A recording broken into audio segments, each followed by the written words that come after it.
I have been watching closely over these last 5 weeks with certainly some horror and even a much greater degree of awe at the rising, particularly of women, particularly of young women in Iran, demanding a different kind of life and a different kind of future.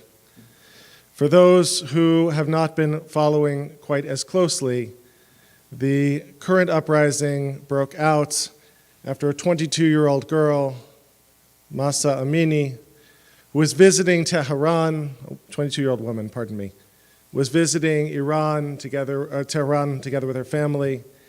Coming out of the subway, she was stopped by the so-called morality police, who said that her hijab, her head covering, was not properly put on, and that she would be taken together in a van with many other women they had picked up that day to a detention center in Tehran for re-education on how to properly wear her veil.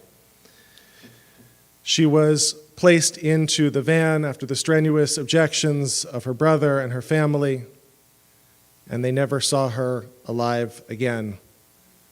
She was put into the van, taken to the detention center. Many of the women who were taken along with her reported that she was beaten badly in the van. Shortly after arriving at the detention center, she collapsed.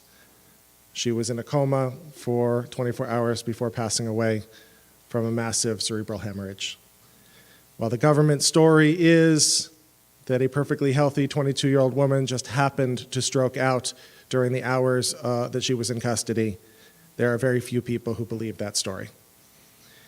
And that incident has led now to uprisings in more than 90 cities, including some of the most conservative cities in Iran, has led to tens of thousands, maybe hundreds of thousands, particularly of women, and now an even broader cross-section of the Iranian population, taking to the streets, demanding both greater equality and dignity, and also, interestingly, more and more demanding an end to the repressive politics of the Islamic Republic entirely.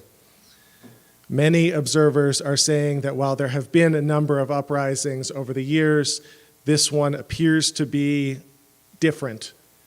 And the possibilities that it opens up, while nobody wishes to get their hopes too high in a world like ours, the possibilities that it opens up are tremendously exciting. The bravery that's being shown on the streets is extraordinary.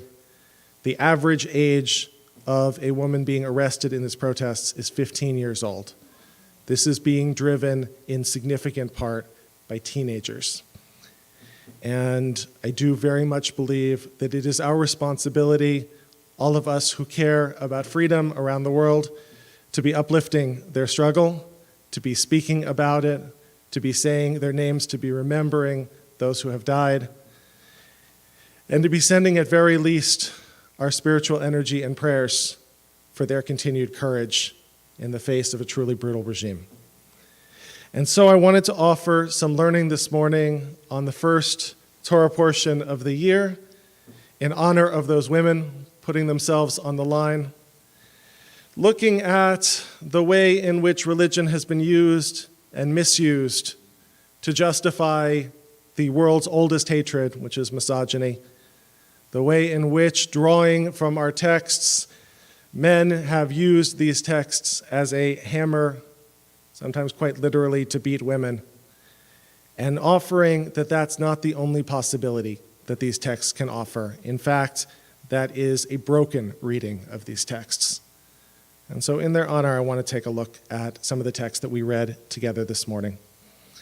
The first is on the left side of the sheet. As you likely know, there is not one but two stories of creation laid out in the first chapters of the book of Genesis. The first story is the story most familiar to most of us.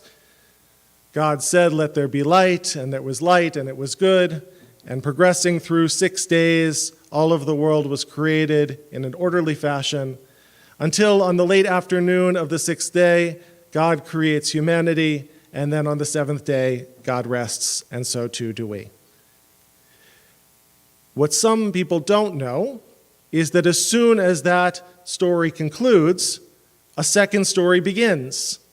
And it begins, and this is the creation of heaven and earth, and tells the story of the creation in a different order, not delineated out day by day, of a much more earthy sort of creation, quite literally not a creation by words which God speaks into the perfect void and things come into being, but God, like a sculptor, gets God's hands in the mud and literally forms living things and breathes the breath of life into them.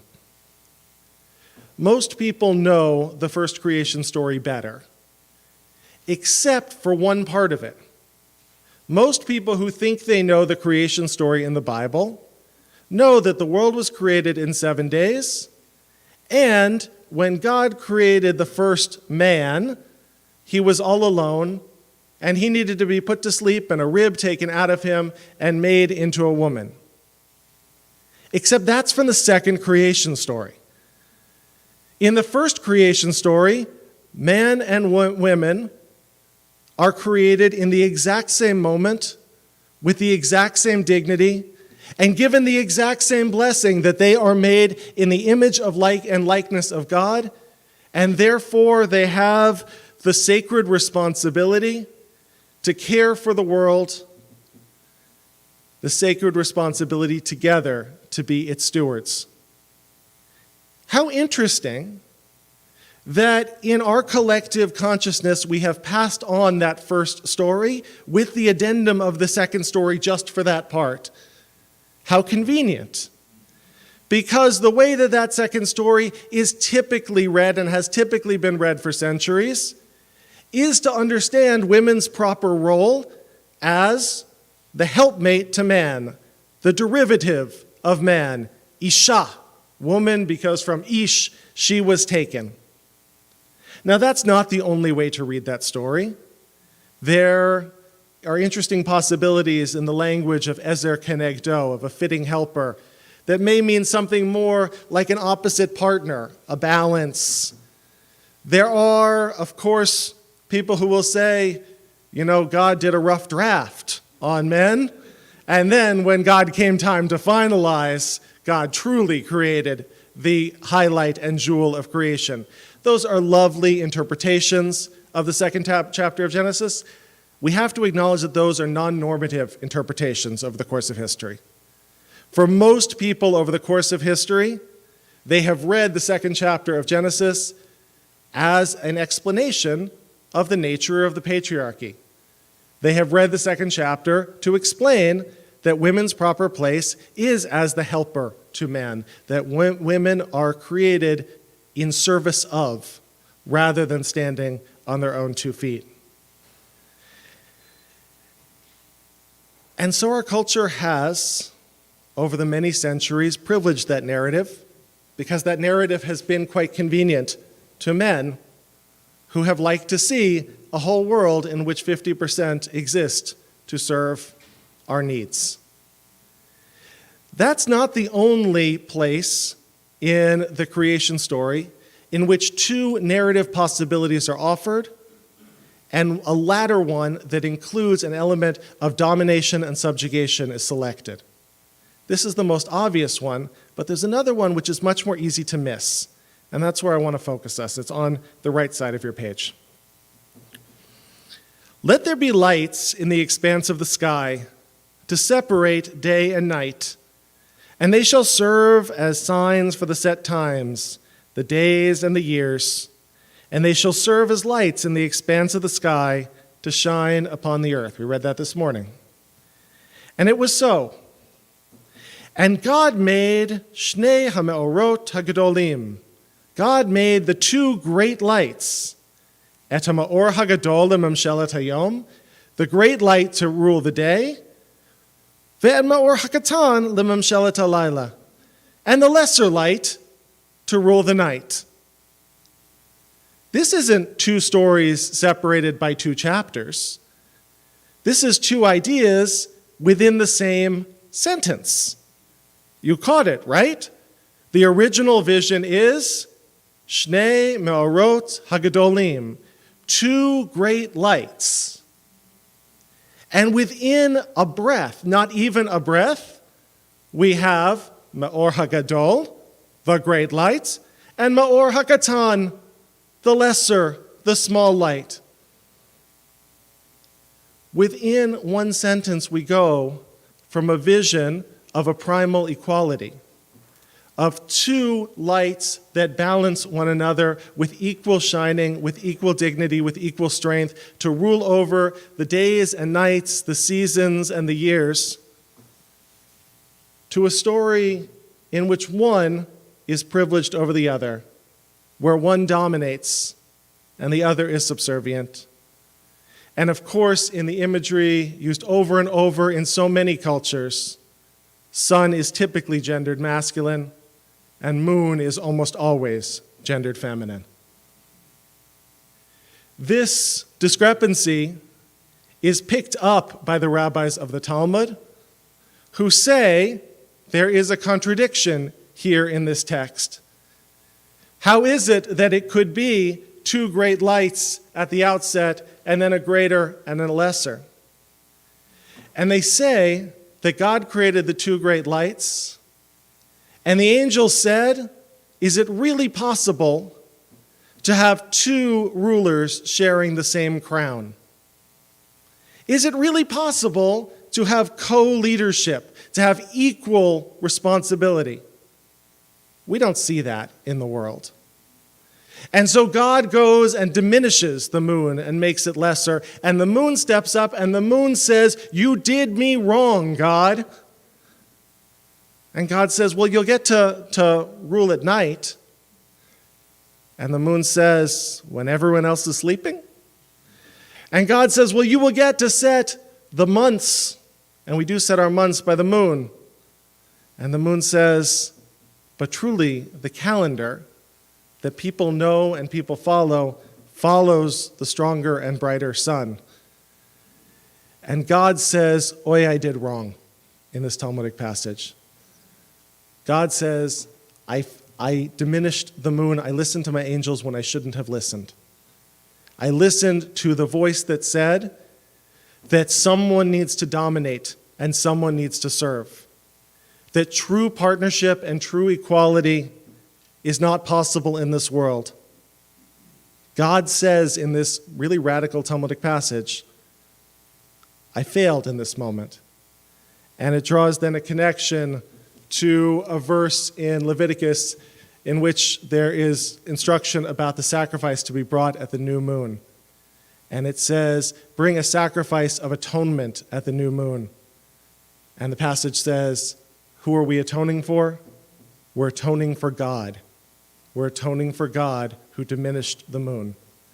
God who didn't believe in that moment in the possibility of equality, in the possibility of equal dignity, in the possibility that two radiant lights could share a single crown. This isn't the end of the story. In much of our description of messianic times, of times in which the world is perfected and in which the primal order is restored, there is vision of an equality being restored between the great lights and even an equality being restored between the genders. Look with me on the page. This piece from Kiddush Levanah. Kiddush Levanah is a prayer we may not all be familiar with.